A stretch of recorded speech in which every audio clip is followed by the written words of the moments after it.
puede cambiar los fondos. De repente se ve el Vaticano, de repente se ve otra imagen, una oficina, y es muy profesional. Realmente yo admiro la profesionalidad tanto de la producción como del contenido que ustedes nos ofrecen esos minutos a través de Magnífica TV. Así que esa pared está muy bendecida teniéndola usted enfrente, así que no se preocupe por la Bueno, pared, padre. esos trucos los empleamos cuando estoy en España o en Roma, pero cuando viajo es imposible poder hacerlo. Pero estoy muy contento de estar con vosotros Claro. y pido perdón a los espectadores por este fondo tan feo, pero no es lo mejor que he podido encontrar.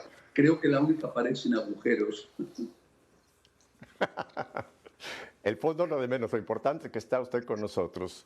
Bueno, para las personas que quizá por primera vez están conociendo al padre Santiago Martín, déjenme les cuento, él estudió biología, estudió teología moral y periodismo. Por 14 años él era el encargado de la sección religiosa de la prestigiosa revista española ABC. Y tengo entendido, padre, nunca lo logré ver, pero que también usted tuvo un segmento de televisión llamado Testimonio, que fue lo que le dio prácticamente la imagen del padre Santiago a un montón de lugares del mundo. Así que usted ya es un experto tanto en radio como en televisión, así que qué bueno tenerlo aquí con nosotros. Y aparte, el padre Santiago es el fundador de algo que vamos a hablar muy en detalle, los franciscanos de María. Padre, antes de que entremos en materia de lo que usted hace, de los franciscanos de María, etcétera, varias personas que sabían que iba yo a tenerlos a usted aquí en Nuestra Fe en Vivo, y usted sabe que yo soy muy preguntón, me preguntaban la siguiente, que yo le hiciera la siguiente pregunta. ¿Cómo recibió usted la vocación al sacerdocio, Padre Santiago? Porque lo conocemos ya como sacerdote, pero ¿cómo fue que usted encontró ese sígueme del Señor Jesús? Bueno, seguramente cada sacerdote tendrá una historia distinta y posiblemente sea igual que os Ajá. pasa a los casados, ¿no? Pero en mi caso fue una vocación muy, muy temprana. Desde los 10 años soy muy consciente de ello. Yo ya quise, quizá no ser, en aquel momento no tenía tanto la idea, 10 años, de ser sacerdote, sino de ser misionero. Posiblemente mi sueño de misionero a los 10 años era más parecido a lo que hoy llamaríamos Indiana Jones, ¿no? Con la selva, ayudar a la gente, en fin, bueno, a los 10 años un niño es un niño, ¿no? Pero sí que desde ese momento nunca se me fue, pasé la crisis de la adolescencia, pero nunca una cosa seria y nunca perdí de vista esa llamada del Señor, nunca. Así que cuando ya tuve la edad suficiente para irme al seminario con 18 años, que es mayoría de edad en España, pues ya había empezado a los 17 en la universidad, había empezado ingeniero agrícola y terminé el primer curso y me fui al seminario. Luego más tarde recuperé aquello y terminé la carrera de biología, convalidé un año de ingeniería y terminé la carrera de biología, me especialicé dentro de la biología en botánica, después terminé la carrera me ordené sacerdote, terminé la carrera de teología moral y me especialicé en la bioética, es decir, el campo de las manipulaciones genéticas que se pueden hacer y el peligro ético que eso contiene. Hasta ahí llegaba mi perspectiva de vida, no tenía más horizonte, pero Dios tiene los suyos y para cada uno de nosotros tiene una historia preparada. Y muchas veces esas historias parece que son fruto de la casualidad, pero no es verdad, es todo fruto de la divina providencia. En ese contexto, primero conocí al padre José Luis Martín Descalzo, mi maestro, mi amigo. Con él empecé a trabajar en medios de comunicación, él me pidió que empezara también, que hiciera una carrera profesional, así que por tercera vez, mientras trabajaba ya de sacerdote, y por lo tanto trabajaba en una parroquia y ya enseguida trabajando en televisión y en el periódico ABC, estuve ya yendo a la universidad para hacer la carrera de periodismo, otros 5 años de estudios universitarios. Terminado esto, de nuevo el Señor irrumpe en mi vida y es cuando me llama a la fundación de los franciscanos de María. Así que desde ese momento, yo creo que desde los 10 años, he estado metido en un baile con el Señor en el cual Él es el que lleva el protagonismo.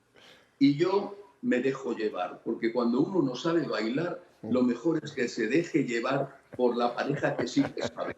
Dios sabe y yo me dejo llevar. Sí, padre.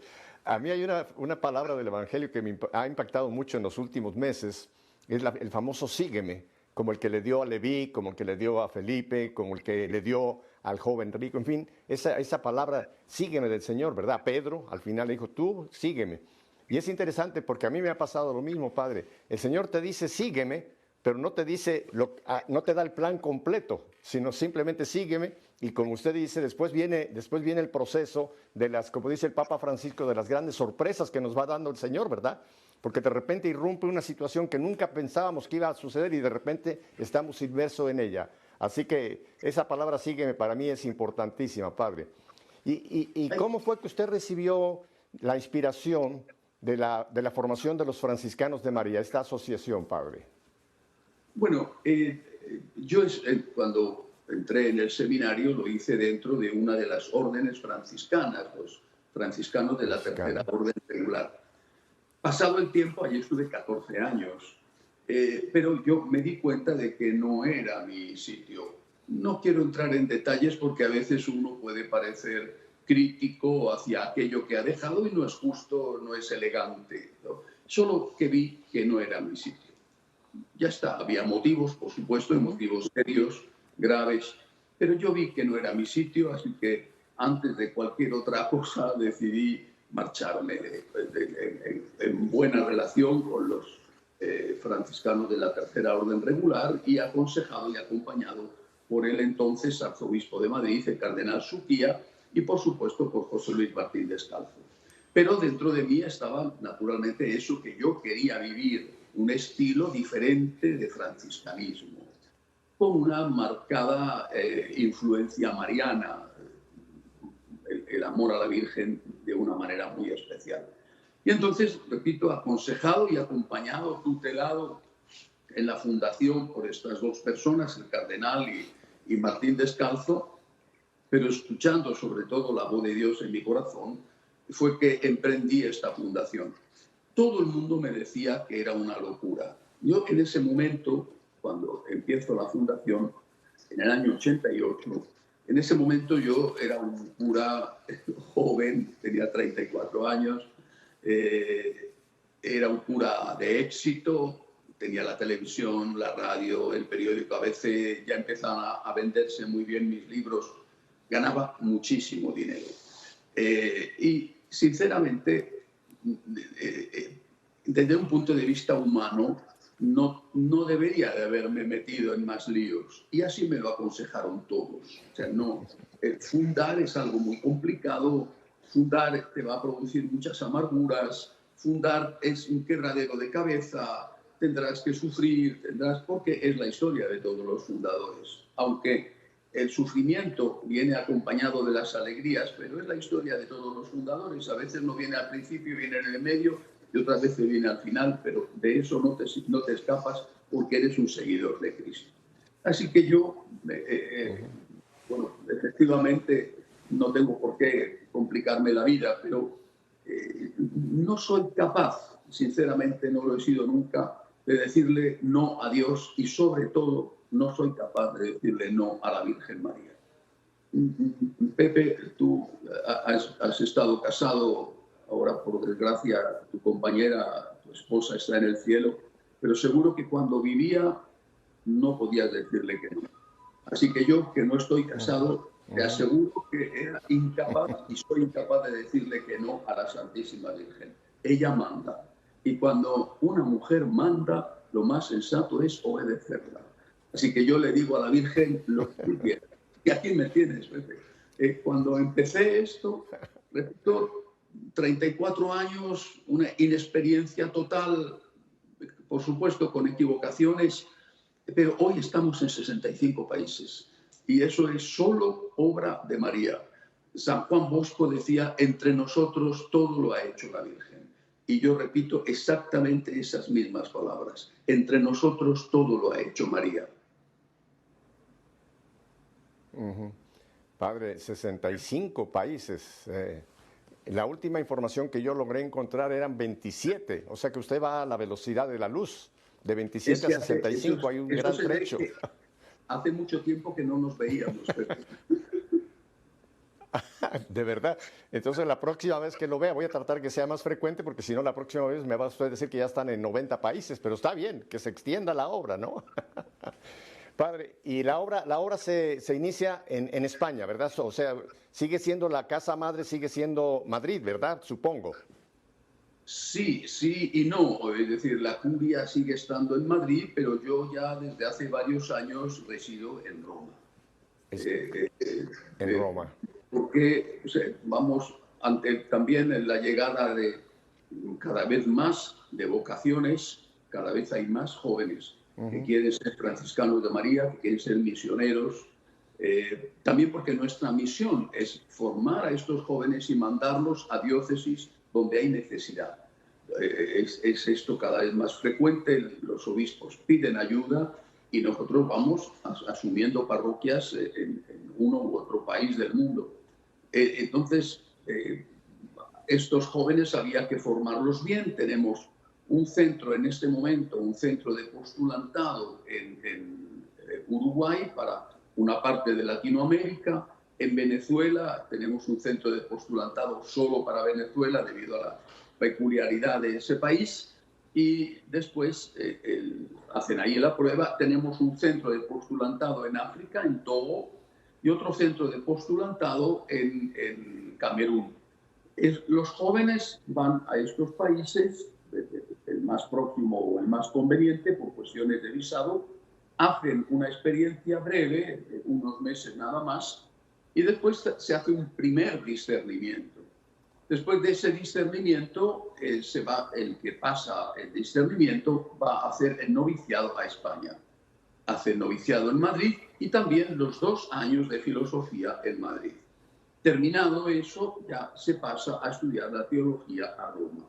Así que yo estoy en Roma, estoy acompañando al sacerdote que lleva el teologado en Roma y de paso colaboro, quizá menos que antes, pero colaboro con el Vaticano. Antes era miembro, era consultor del Pontificio Consejo de la Familia, pero todavía sigue habiendo una buena colaboración, una buena relación. Padre, y según encontré en la información que estuve recopilando, los franciscanos son una asociación pública de fieles de derecho diocesano. ¿Es correcto esta definición de los franciscanos de María? No. Somos una asociación privada de fieles de derecho pontificio. Es decir, estamos aprobados por el Vaticano, pero a nivel mundial, porque esa es la aprobación pontificia, no a nivel diocesano. A nivel diocesano fue como se empieza, o sea, se empieza por la aprobación diocesana y después te dan la aprobación pontificia. Creo que fue el Papa Benedicto XVI quien en 2007 les dio esa aprobación, ¿es correcto, Padre? Así es, en 2007 tuvimos la aprobación pontificia, lo dio el Papa Benedicto XVI, efectivamente.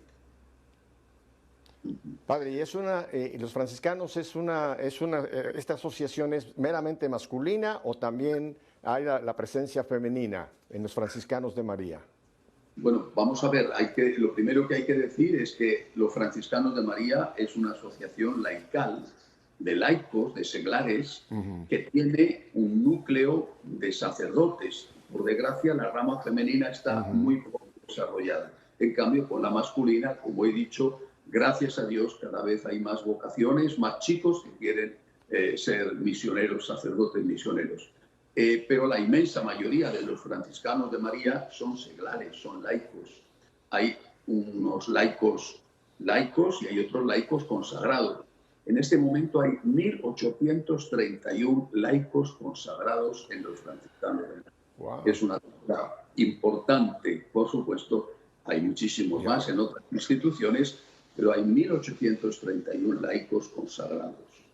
Esa consagración no está reñida con la vocación laical, es decir, que están casados o solteros o viudos, pero son laicos consagrados según los estatutos aprobados por la Santa Sede. Ujú.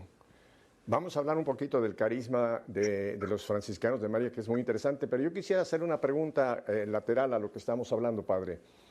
Tengo la impresión, y lo he compartido con muchas otras personas, de que en este momento estamos viviendo dentro de nuestra Iglesia Católica un fenómeno muy serio, que es una apostasía de muchos de los que se llaman católicos. Y cuando hablo de apostasía no estoy hablando de una apostasía pública, que hayan renegado de la fe públicamente, sino simplemente lo que ya nos decía el Concilio Vaticano II, ¿verdad? Hay un divorcio entre fe y vida. Y cuando hay ese divorcio entre fe y vida, en cierta forma estamos apostatando de nuestra fe, porque nuestra fe no es un conjunto de teología, de no, dogmas y morales, sino es un estilo de vida como el Señor vino a fundar. ¿Usted ve este fenómeno ocurriendo en la iglesia a pesar de las vocaciones que están teniendo ustedes los franciscanos? ¿Están viendo que estamos viviendo un tiempo en que hay que volver a evangelizar a nuestro pueblo católico? Porque, vuelvo y insisto, creo que una buena parte de nuestros católicos están apostatando, no viven su fe. ¿Cuál es su opinión, Padre Santiago? Benedicto XVI habló con esa lucidez extraordinaria que él sigue teniendo, habló de que había dos tipos de católicos. Un católico practicante y el resto, dijo Benedicto XVI, es un pagano bautizado. Es decir, figura en la estadística de católicos, etcétera, ¿vale? Pero es un pagano porque no lleva una vida cristiana, no tiene una relación con Dios, no reza nunca, no, o sea, es algo que le hicieron cuando era un niño, le hicieron, donde él no participó y que no ha asumido, a veces no lo ha asumido nunca y otras veces simplemente se ha alejado. Esta es una labor misionera que hay que hacer para acercarnos a estos paganos bautizados. Ahora bien, creo que hay que empezar por evangelizar y ayudar a los católicos practicantes. El Señor recomendó a los apóstoles que empezaran por las ovejas descarriadas de la casa de Israel.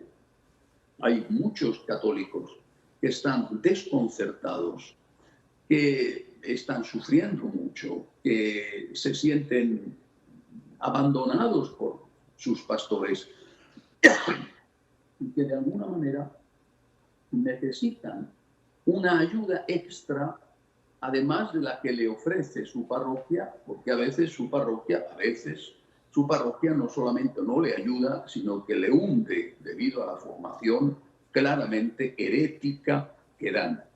Esto es cada vez más frecuente. Estos católicos que quieren ser católicos, que por supuesto son pecadores, como todos somos pecadores, que se saben pecadores, pero que quieren ser santos, que quieren ser fieles a la Iglesia, estos católicos necesitan ayuda. No digo que los demás no la necesiten. Quiero decir que antes de ir fuera de la casa hay que arreglar la casa por dentro, porque si vamos a misión y resulta que estamos olvidando a esos católicos que están suplicando una misa católica, que están suplicando que haya confesores, que están suplicando unas homilías católicas, la liturgia, la predicación de la palabra, que están pidiendo a gritos un sacerdote católico, pues al final el mensaje que tú puedas dar hacia afuera es un mensaje que no puede calar, porque esos te dirán, pero si ustedes, la Iglesia Católica hoy, ustedes son muchas iglesias, si es que te cambias de parroquia y parece como si te cambiaras de iglesia.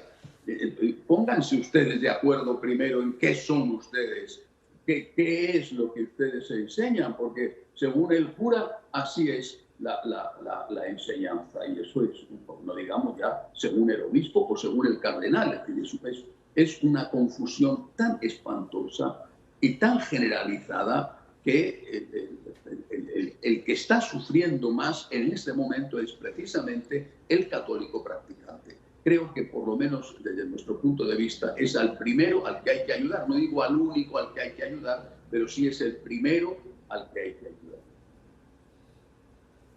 De acuerdo, padre.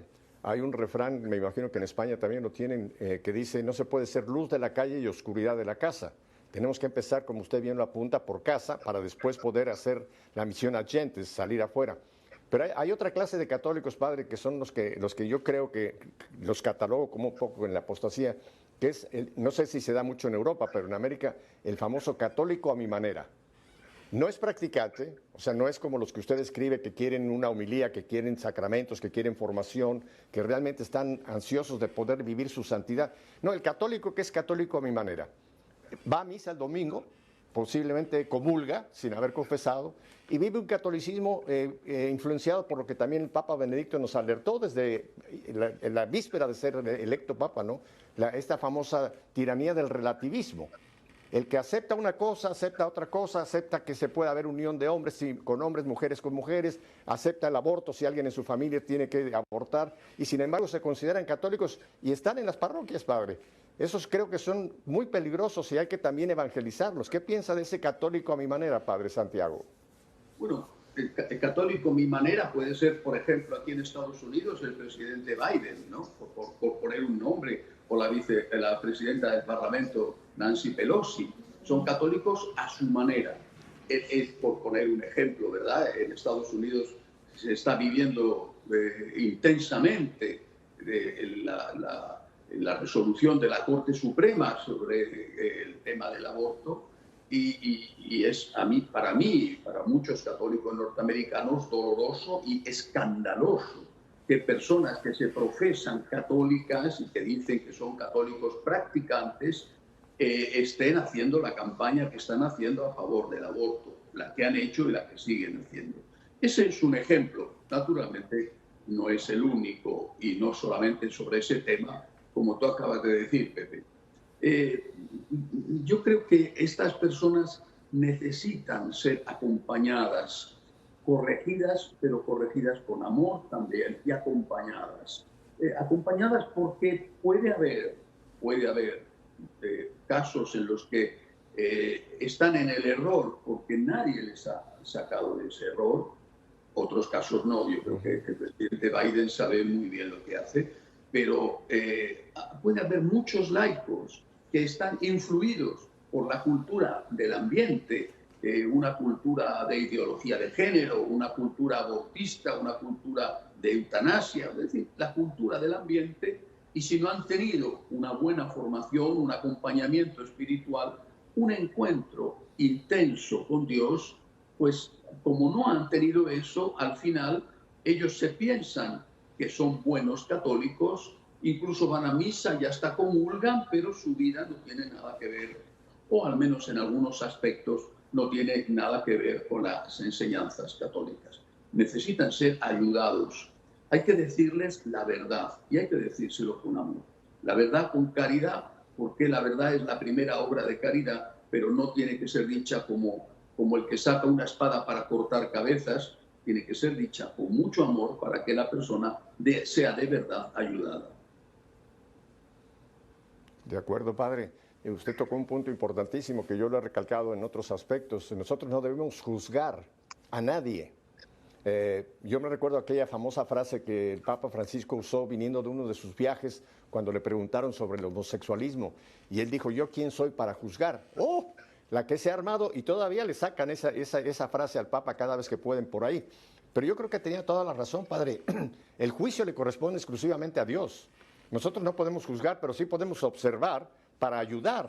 Que eso no quiere decir juzgar, sino es hacernos una lectura de la realidad de cada persona o de cada situación y poder actuar de acuerdo a esa situación, sin juzgar y menos condenar.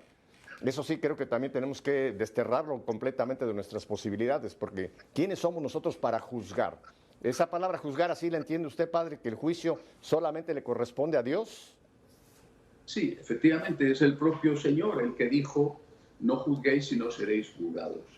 El hombre tiene el derecho y el deber, a veces tiene también el deber, no solamente el derecho, de juzgar el comportamiento, pero no de juzgar la persona. Es decir, yo puedo y debo decir, este comportamiento está mal, por ejemplo.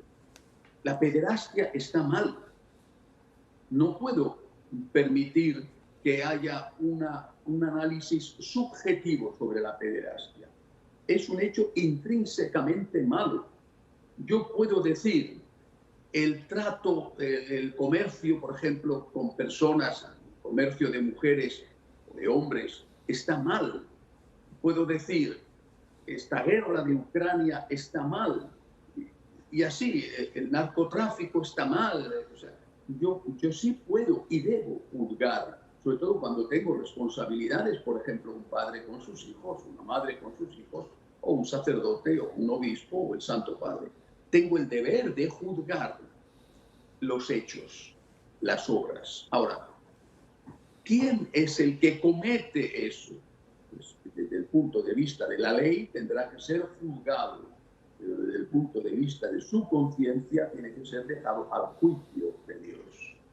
Luego hay otra cosa que también hay que reconocer, y es que incluso el pecador condenado, y condenado justamente condenado, ese pecador tiene que ser ayudado también a la conversión.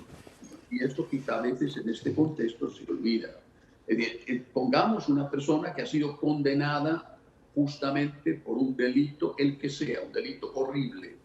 Bueno, está en la cárcel, está pagando su condena, está 20 años de cárcel, lo que sea, pero esa sigue siendo una persona amada por Dios. Amada por Dios e invitada a la conversión. Por eso la Iglesia siempre lleva adelante una pastoral penitenciaria. Porque también esa persona, un delincuente culpable de un espantoso crimen, también esa persona sigue siendo amada por Dios. Este es un concepto esencial en el catolicismo. Dios no te ama por tus obras. Es decir, no es que Dios te dice, si eres bueno te amaré, si eres malo no te amaré. Eso no es la perspectiva cristiana, la perspectiva católica. Dios te ama porque es tu Padre. Al que no es católico te ama porque es tu creador. Dios te ama porque es tu creador y tu Padre. Y lo mismo que un padre sigue amando a su hijo, aunque el hijo no se lo merezca, así Dios hace con nosotros. Pero ese Dios que nos ama, por amor a nosotros, porque es bueno para nosotros, nos invita a la conversión. Siempre. A la conversión de cosas pequeñas cotidianas o a la conversión ante grandes cosas malas que hemos podido hacer. Dios no va a dejar nunca de luchar por la salvación de cada ser humano, incluso a veces en contra del propio ser humano que parece que no tiene interés en salvarse o en ser salvado. Dios nunca va a dejar de amarnos. Lo que dice Pablo, Dios quiere que todos los hombres se salven y lleguen al conocimiento. Padre Santiago, tenemos que ir a un brevísimo corte, identificación de planta, y volvemos. No cambie de dial porque tengo mucho más que hablar con el Padre Santiago y les va a encantar lo que vamos a seguir hablando. Volvemos enseguida.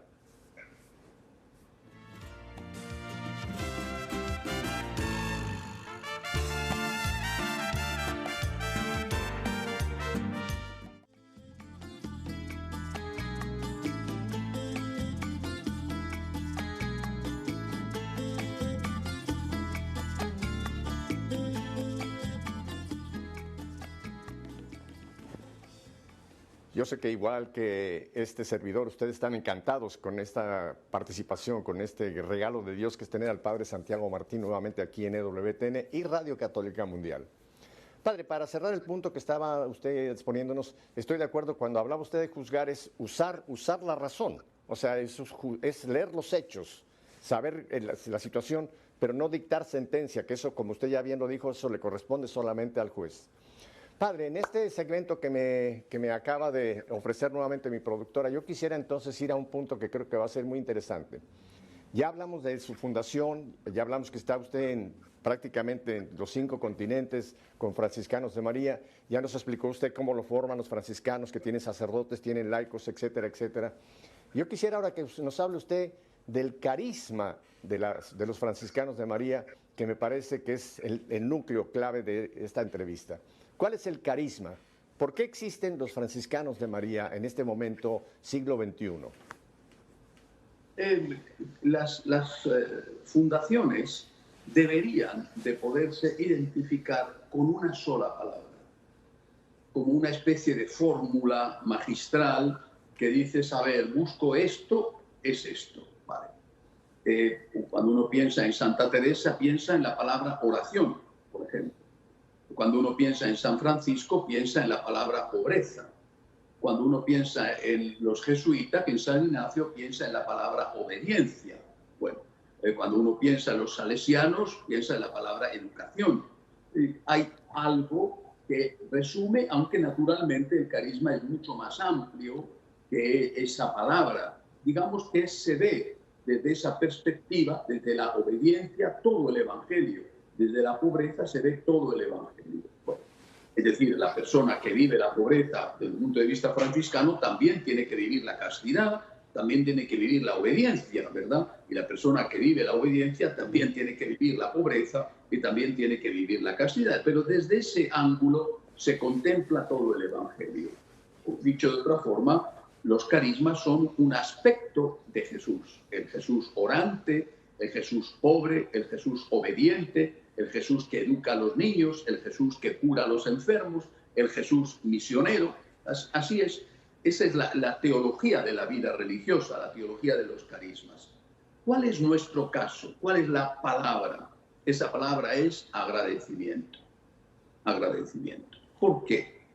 Porque Dios nos amó primero.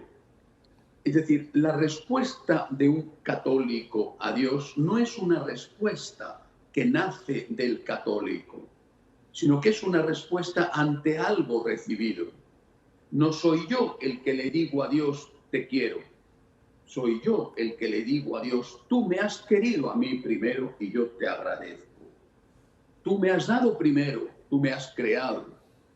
Tú has dado la vida por mí en la cruz. Tú me has abierto las puertas del cielo con tu resurrección. Tú me perdonas una y otra vez mis pecados. Tú me alimentas con la Eucaristía. Es decir, todo lo que tengo a nivel espiritual y también lo que tengo a nivel material, ¿no? La salud que tengo, la edad que tengo, los amigos, la familia, en fin, todo lo que constituye en mi vida, en el alma y en el cuerpo.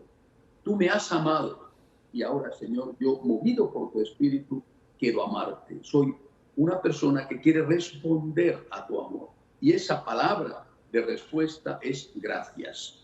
Gracias, Señor, por lo que tú me has dado. El agradecimiento, desde nuestro punto de vista, es el corazón del Evangelio.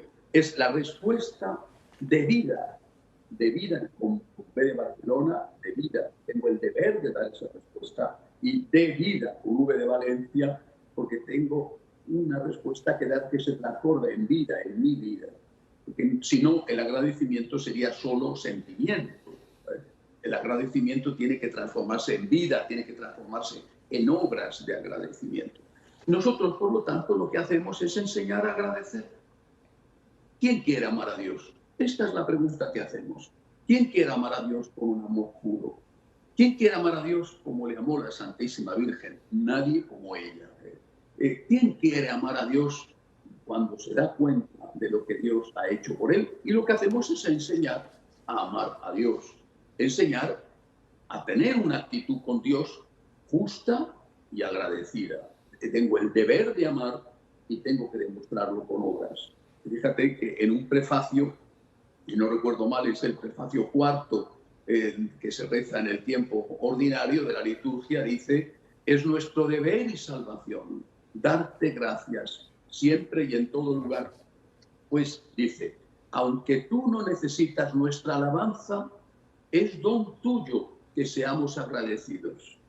Y aunque nuestras bendiciones no aumentan tu gloria, nos aprovechan para nuestra salvación. Dios no necesita nuestra alabanza. Es un don para mí ser agradecido. Dios no necesita mi bendición. Me hace bien a mí bendecirle al Señor. Es decir, he aprendido que tengo el deber de agradecer y que eso es lo mejor que puedo hacer por mi vida. Y fíjate, Pepe, la sorpresa es que hay mucha gente interesada en aprender a agradecer a Dios. Mucha gente, más de lo que uno puede parecer. Siendo una minoría, también te digo, yo creo que hay un caso en el Evangelio muy claro que es el milagro de los 10 leprosos, ¿no? Donde solo uno volvió a dar la gloria. Uno significa de 10, el diezmo, el diezmo.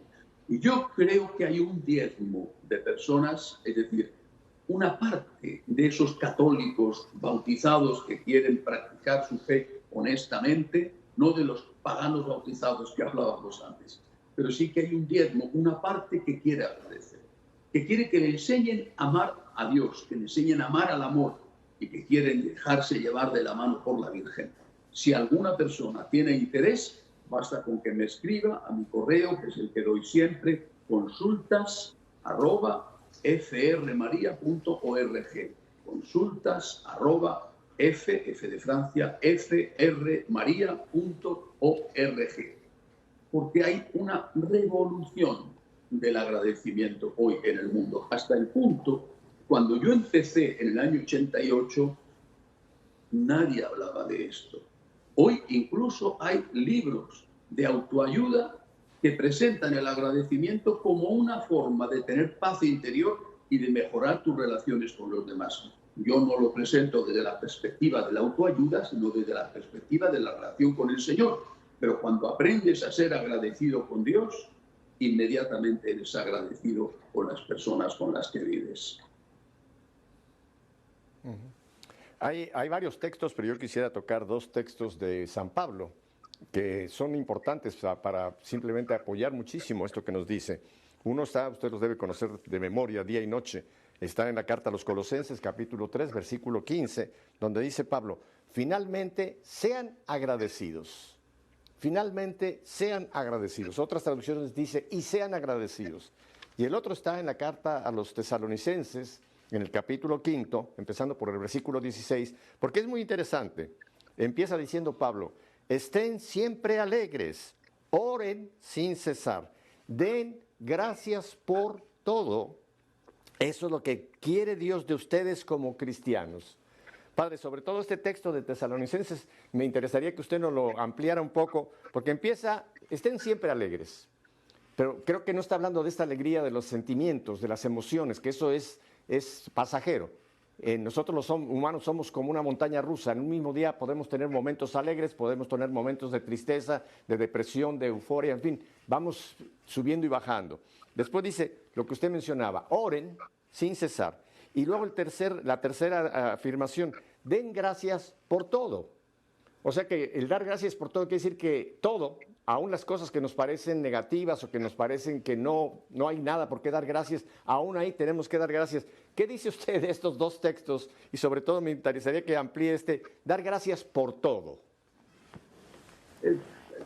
Para empezar, para llegar a dar gracias por todo, en el todo se incluye todo y por lo tanto también los problemas, hay que empezar por aprender a dar gracias por algo. Hay que hacer un camino de pedagogía, un camino de pasos continuos crecientes. ¿Por qué podemos empezar a dar gracias? Por ejemplo, por lo que va bien. Empecemos a dar gracias por lo que va bien. Leí en una ocasión una frase que me gustó mucho, decía, el agradecimiento es la memoria del corazón. Bueno,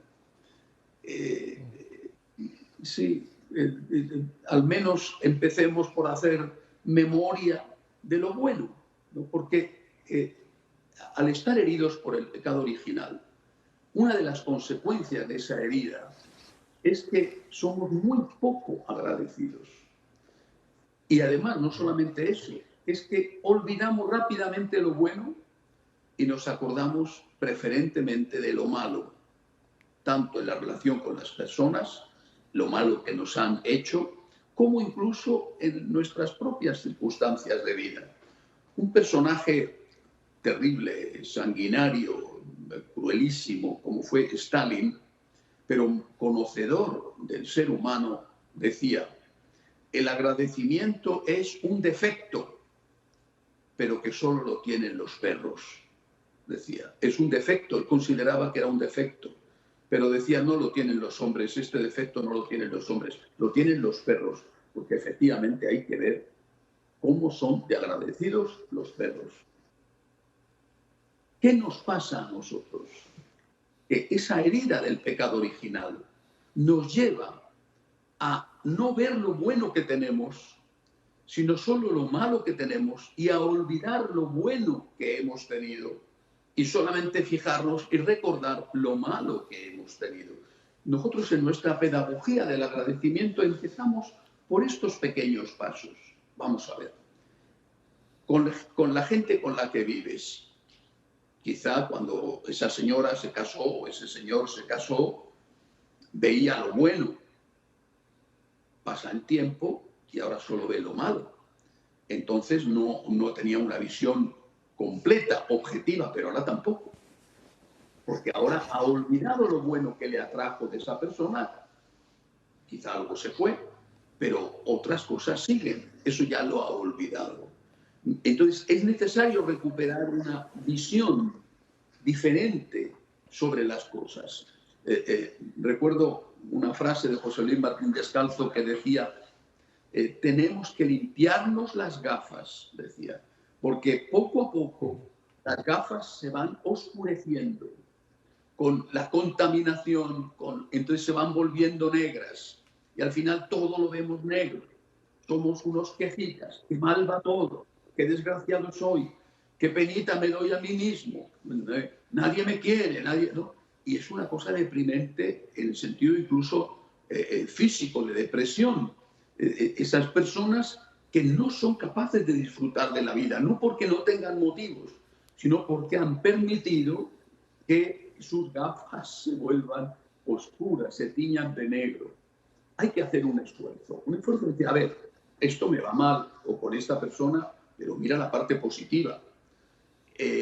No tengo esto, no tengo aquello, pero mira la parte positiva y da gracias por ello. A Dios, el creyente da gracias a Dios, el no creyente dará gracias a la Pachamama o al gobernante de turno, en fin, eso. Pero el creyente da gracias a Dios.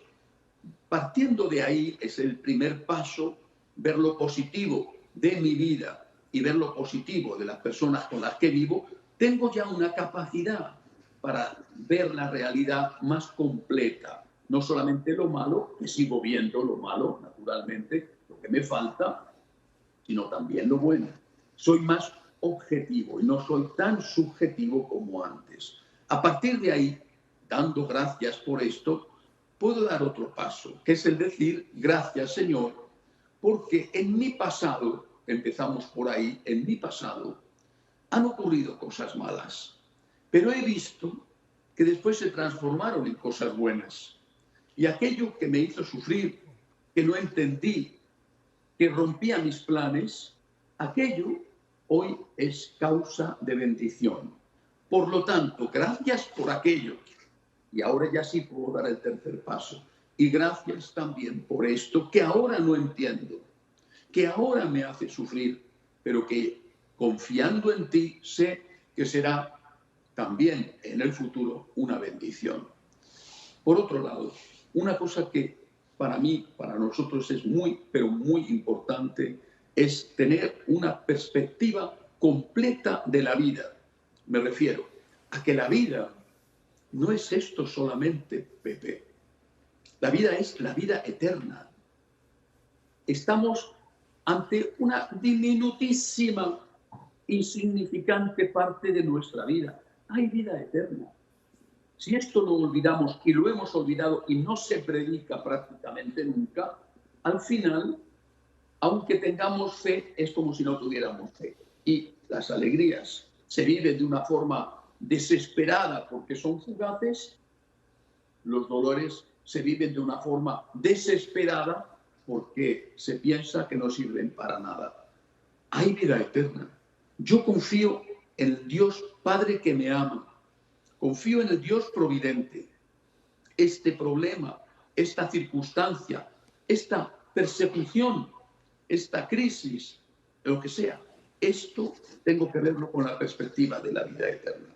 Y mirado con esa perspectiva puedo dar gracias a Dios, no solamente porque antes también pasé malos momentos que se convirtieron en bendiciones, sino porque ahora los malos momentos se convertirán en bendiciones. Aquí, quizá, es posible, lo mismo que ya ha ocurrido, pero sobre todo estoy seguro en la vida eterna.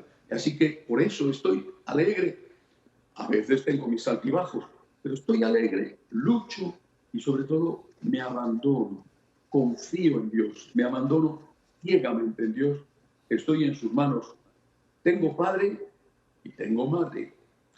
El Señor es mi padre y la Virgen María es mi madre. Estoy en las mejores manos. Hay ese texto también de San Pablo en la carta a los Romanos, capítulo 8, versículo 28, si no me equivoco, que dice, en todas las cosas interviene Dios para el bien de los que le amamos. Fíjese que Pablo dice en todas las cosas, no solamente en las cosas placenteras, en las cosas que nos parece que todo va bien, sino aún, como usted bien lo dice, en las cosas que en un momento puede ser un problema, un dolor, una situación que no comprendemos. Ahí está Dios trabajando. En todas las cosas interviene Dios para el bien de los que le amamos.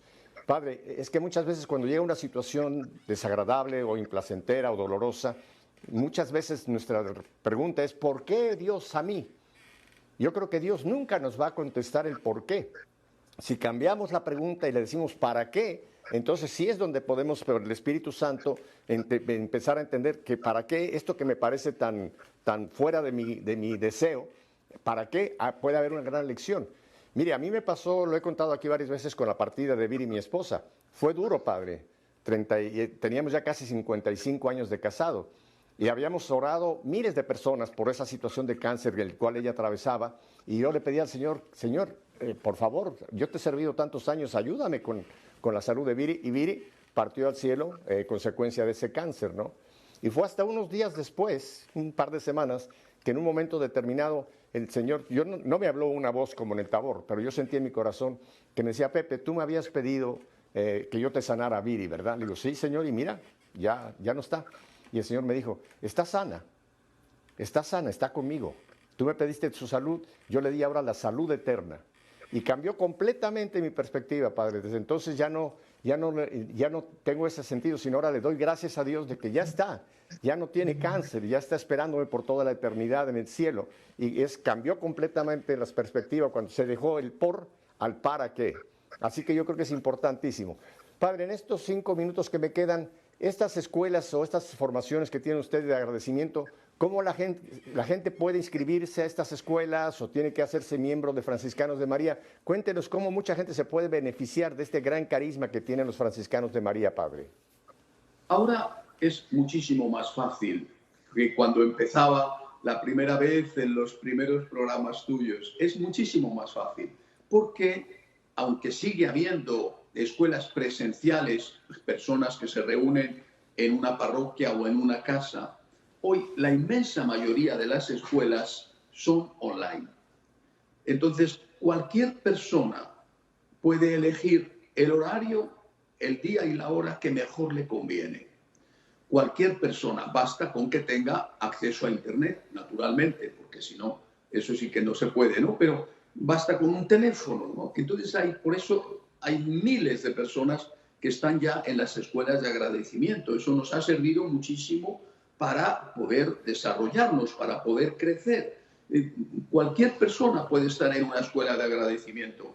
Como hay tantas escuelas, tantísimas, de verdad que son muchos cientos, pues no digo que tengamos cubiertas todas las horas de todos los días, pero casi. Porque, por ejemplo, en Japón es una hora y esa hora de Japón es muy diferente de la hora de Perú, ¿eh? Pero tenemos una escuela de agradecimiento integrada por japoneses y peruanos, por ejemplo, ¿no? En Australia es una hora y es una hora diferente de Panamá, pero tenemos una escuela de agradecimiento integrada por personas de Australia y de Panamá. Es decir, cualquier persona puede decir, a mí me viene bien los miércoles a las 10 de la noche, o los jueves a las 7 de la mañana, o de su horario, por supuesto. Yo vivo en Bogotá, yo vivo en Caracas, yo vivo en Nueva York. Cualquier persona puede elegir el día y la hora. Y lo que sí que hay que hacer, repito, es tener Internet y luego intentar ser cumplidor y ser fiel, porque si no, no se puede avanzar. Si uno está yendo al colegio y deja de ir a clase, cuando vuelve a clase, el profesor ha explicado ya media asignatura, ¿no? Entonces hay que intentar tomárselo en serio, ¿verdad? pero es muy fácil, basta con que me escriban a ese correo que he dado antes, consultas@frmaria.org o bien consultas@franciscanosdemaria.org, todo junto. Es facilísimo y estamos haciendo el bien a mucha gente que se sienten, como he dicho al principio, como ovejas sin pastor en no pocos casos. Hemos estado en la cintilla poniendo estas direcciones que usted nos ha dado, Padre Santiago, pero yo le voy a pedir que en el último minuto las repita usted para toda la gente que nos sigue por Radio Católica Mundial, que no tiene la pantalla. ¿Estas escuelas tienen algún costo, Padre? ¿Cómo es que la persona se puede inscribir a una escuela y qué tiempo es la duración de una escuela en este par de minutos que me queda? La duración es de 1 hora normalmente, a veces un poco menos, a veces un poco más, 1 hora. Se puede inscribir diciéndome, me llamo tal, vivo en tal ciudad, de tal país, y mi horario para mí es tal día y tal hora. Basta con eso. Yo me pongo en contacto con ellos, les doy unas claves de acceso a la sección reservada dentro de Magnificat.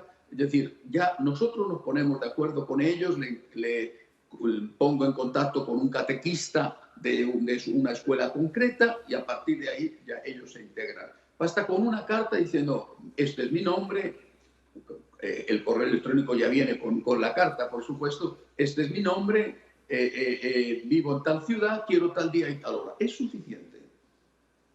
Es realmente fácil. ¿Y es una sola clase o son una serie de clases que la persona puede ir como en una escuela subiendo o avanzando, Padre? No, nosotros insistimos en que el agradecimiento es ante todo una respuesta de vida a Dios.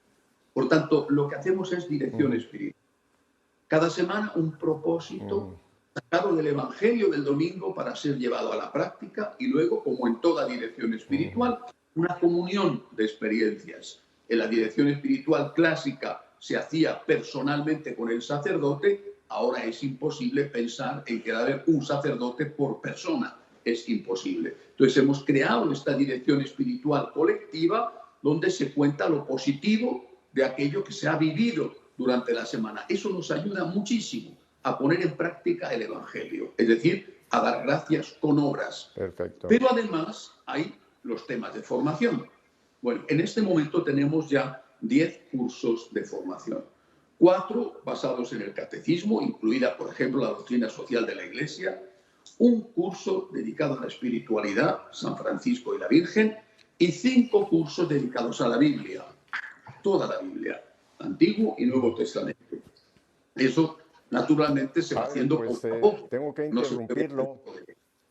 Tengo que interrumpirlo, Padre Santiago, porque el tiempo se nos ha ido. Muchísimas gracias, Padre Santiago. Voy a buscarlo más frecuentemente porque me interesa mucho seguir conversando con usted. Así que muchas gracias, que tenga usted un feliz regreso a España o a Roma. Y a ustedes, mi querida familia, si Dios nos concede una semana más de vida, la próxima semana volveremos para seguir, ¿qué? Siguiendo esto, hacer que nuestra fe sea una fe en vida.